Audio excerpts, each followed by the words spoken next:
national president or tall statured leader, physically and politically, Sri Venkaiah Naidu ji,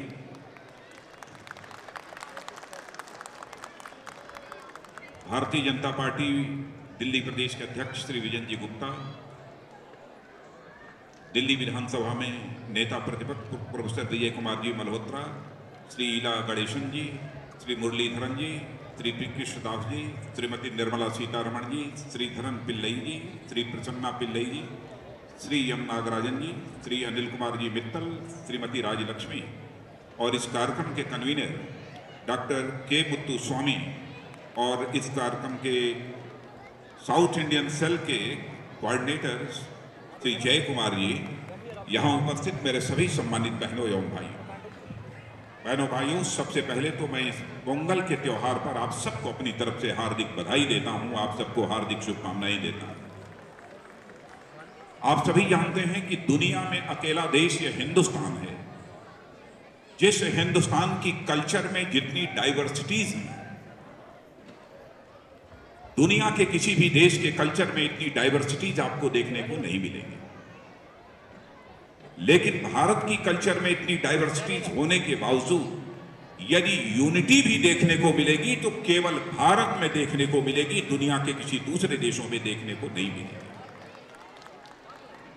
यह पोंगल का त्योहार भिन्न भिन्न नामों से दुनिया के हर दिशाओं में यह मनाया जाता है। यदि साउथ में इसे पोंगल के नाम से मनाते हैं तो नॉर्थ में इसे मकर संक्रांति के नाम से मनाते हैं, तो ईस्ट में इसे बिहू के नाम से मनाते हैं और फिर यदि वेस्ट में हम इसे लोहड़ी के रूप में इस त्योहार को मनाते हैं। यानी भारत की कल्चर में इतनी डाइवर्सिटीज होने के बावजूद सचमुच हमारे यह त्योहार और पर्व पूरे भारत की संस्कृति में एक दूसरे को जोड़ने की जो ताकत व कुव्वत है, वह दुनिया के किसी दूसरे देश में यह ताकत और कुव्वत हमको देखने को नहीं मिलती है।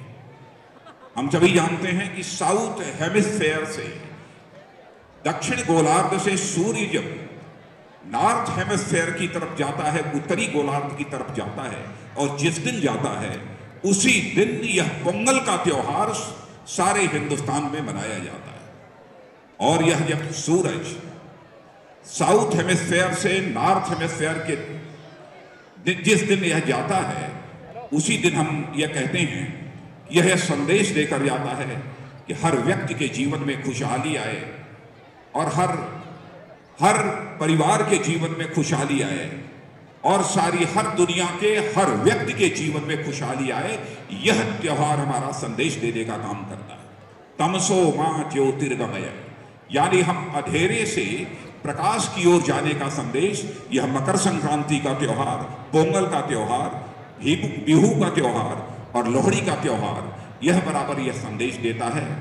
और आप सभी जानते हैं कि भारत की संस्कृति, भारत की कल्चर के अंदर वह ताकत है जिसने भारत की एकता और अखंडता को बराबर बनाए रखने में कामयाबी हासिल की है।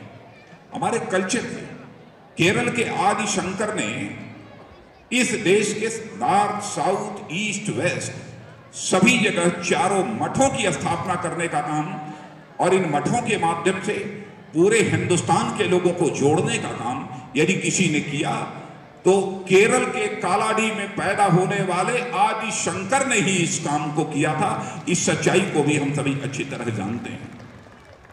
आज हमारा देश ट्रांजिशनल फेज से गुजर रहा है, संक्रमण के दौर से गुजर रहा है।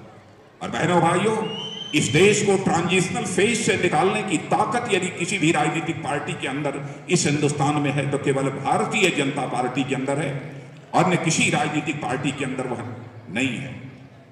हमारे नेता वेंकैया नायडू जी ने इस देश के सामने कौन कौन से चैलेंजेज हैं उसकी जानकारी आपको दी है। किस प्रकार से इकोनॉमिक क्राइसिस, इंटरनल और external security crisis, diplomatic crisis, cultural crisis, यह सब सारी क्राइसिस पैदा करने के लिए कोई यदि रेस्पॉन्सिबल अकेली पार्टी है तो वह कांग्रेस पार्टी है। जब से यह हुकूमत आई है, महंगाई बढ़ने का सिलसिला निरंतर जारी है। रुपए की कीमत डॉलर के मुकाबले तेजी के साथ कम हो रही है। आतंकवाद, उग्रवाद, नक्सलवाद की घटनाएं निरंतर बढ़ती जा रही हैं। हमारे पड़ोसी देश बराबर भारत की ओर आंख दिखाते हैं, लेकिन हमारी सरकार के अंदर वह कुवत नहीं है कि प्रभावी तरीके से अंतर्राष्ट्रीय मंचों पर जो विरोध दर्ज कराना चाहिए, यह सरकार वह विरोध भी नहीं दर्ज करा पाती है। इतनी कमजोर सरकार हमारी इस हिंदुस्तान की। हाल में ही आपने सुना, भारत सरकार के गृह मंत्री ने यह कह दिया, भारतीय जनता पार्टी, जो भारतीय जनता पार्टी लोकसभा और राज्यसभा में प्रिंसिपल अपोजिशन पार्टी है, प्रमुख प्रतिपक्षी दल है, उसके बारे में कह दिया कि बीजेपी और आरएसएस के ट्रेनिंग कैंप में लोगों को टेरर की ट्रेनिंग दी जाती है, आतंक का प्रशिक्षण दिया जाता है। भगवान, यदि टेरर का प्रशिक्षण दिया जाता है, टेरर की ट्रेनिंग दी जाती है, तो इसका मतलब उन्हीं ट्रेनिंग कैंप से मैंने ट्रेनिंग हासिल की है, उन्हीं ट्रेनिंग कैंप से वेंकैया नायडू जी ने भी ट्रेनिंग हासिल की है, उन्हीं ट्रेनिंग कैंप से अडवाणी जी ने ट्रेनिंग हासिल की है, सुषमा जी ने की है, अरुण जी ने की है, जोशी जी ने की है। सारे लोगों ने उसी आरएसएस और बीजेपी के ट्रेनिंग कैंप से ट्रेनिंग हासिल की है। तो सचमुच यदि सरकार में कुवत है, इस सरकार में दम है, तो क्यों नहीं हम सब लोगों को गिरफ्तार कर लेती है। यह मैं इस सरकार को चुनौती देना चाहता हूं। और यदि बहुत सारे टेररिस्ट ऑर्गेनाइजेशन, बहुत सारे आतंकवादी संगठन यदि प्रतिबंधित इस सरकार ने किया है, चाहे वह सिमी हो, चाहे वह लश्कर-ए-तोयबा हो, चाहे वह जमात-उद-दावा हो, तो भारतीय जनता पार्टी और राष्ट्रीय स्वयंसेवक संघ को भी प्रतिबंधित करने का साहस यह सरकार क्यों नहीं जुटा पा रही है। इस सवाल का जवाब मैं भारत सरकार के गृह मंत्री से जानना चाहता हूं। बहनों भाइयों, भारत सरकार के गृह मंत्री के इस स्टेटमेंट का स्वागत पाकिस्तान के एक आतंकवादी संगठन के मुखिया हाफिज सईद ने किया है। और हाफिज सईद ने यह बताने की कोशिश की है कि पाकिस्तान टेररिस्ट स्टेट नहीं है, बल्कि दुनिया में यदि कोई देश टेररिस्ट स्टेट है तो वह देश भारत है। यह हाफिज सईद ने केवल भारत सरकार के गृह मंत्री के स्टेटमेंट के कारण बताने की यह कोशिश की है। इस प्रकार भारत की प्रतिष्ठा, भारत के मान सम्मान स्वाभिमान को सारी दुनिया में धूमिल करने का काम यदि किसी ने किया है तो भारत सरकार के गृह मंत्री ने किया है। इसीलिए भारतीय जनता पार्टी ने फैसला किया कि हम हिंदुस्तान के कोने कोने में इस गृह मंत्री के द्वारा दिए गए बयान का हम विरोध करेंगे। और जिस समय संसद की कार्रवाई प्रारंभ होगी तो संसद के दोनों सदनों में, लोकसभा में और राज्यसभा में प्रभावी तरीके से इस मामले को उठाएंगे। हम यह मांग करेंगे कि या तो भारत सरकार के गृह मंत्री अपने स्टेटमेंट को वापस लें और सारे देश से वह क्षमा याचना करें, कहें कि हमसे यह गलती हो गई है, वरना भारत सरकार के गृह मंत्री को अपने पद से त्याग पत्र देना होगा। मुझे आश्चर्य है कि कांग्रेस की अध्यक्षा सोनिया जी ने भी भारत सरकार के गृह मंत्री के संबंध में एक शब्द भी बोलने की जहमत नहीं उठाई। इतना ही नहीं, भारत सरकार के गृह मंत्री के खिलाफ ने जो स्टेटमेंट दिया उस संबंध में भारत सरकार के प्रधानमंत्री ने भी एक लफ्ज, एक शब्द भी बोलने की कोई कोशिश नहीं की।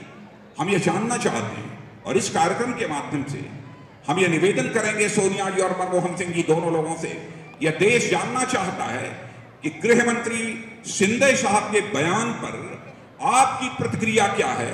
क्या आप मिस्टर शिंदे के बयान को सही मानते हैं अथवा नहीं गलत मानते हैं, यह देश आपसे जानना चाहता है। लेकिन एक लफ्ज भी इन लोगों ने नहीं बोला। यह नेशनल प्राइड का सवाल है। भारत सरकार में बैठा हुआ गृह मंत्री अपने भारत के मस्तक को सारी दुनिया में ऊंचा करना चाहते हैं, जब ऐसे ही लोग सत्ता में बैठे हुए होंगे। तो सच कहा वेंकैया जी ने, यदि भारत को इन संकटों से निजात दिलाना चाहते हैं तो हमें भारतीय जनता पार्टी की सरकार इस हिंदुस्तान में बनानी होगी। और हाल में ही जो सर्वे आया हुआ है, एबीपी न्यूज चैनल पर आपने देखा होगा, इंडिया टुडे में भी आपने देखा होगा, और सारी आउटलुक में भी एक सर्वे आया है। अब कांग्रेस लेड यूपीए गवर्नमेंट के प्रति लोगों की नाराजगी बढ़ती जा रही है और रुझान इस हिंदुस्तान की जनता की यदि किसी भी पार्टी और किसी भी अलायंस के प्रति बढ़ती जा रही है, तो भारतीय जनता पार्टी अथवा बीजेपी लेड एनडीए के प्रति रुझान बढ़ती जा रही है। अब यह बात पूरी तरह से साफ हो चुकी है कि 2014 में इस हिंदुस्तान में गवर्नमेंट यदि किसी की बनेगी तो बीजेपी की बनेगी अथवा बीजेपी लेड एनडीए की गवर्नमेंट बनेगी। अब लोग चाहते हैं कि कांग्रेस लेड यूपीए गवर्नमेंट से छुटकारा हो जाए। हमारे दक्षिण भारत के जो भी बहन भाई यहां पर मौजूद हैं, मैं जानता हूं उनका भारत की अखंडता को और एकता को कायम रखने में कितना बड़ा कंट्रीब्यूशन है। मैं उनसे भी अपील करना चाहता हूं कि भारत को इन संकटों से निजात दिलाने में वो अपनी अहम भूमिका का निर्वाह करें और भारत को महान भारत बनाने में, ऐसा भारत जो धनवान ही न हो बल्कि ज्ञान और विज्ञान यानी साइंस और टेक्नोलॉजी में भी सारे विश्व का नेतृत्व करने वाला भारत हो, एक ऐसे महान भारत का निर्माण करने में हमारे सभी दक्षिण भारत के लोग अपना योगदान दें, यही अपील करते हुए और आप सबको इस पोंगल के त्योहार पर हार्दिक बधाई देते हुए अपना निवेदन समाप्त करता हूं।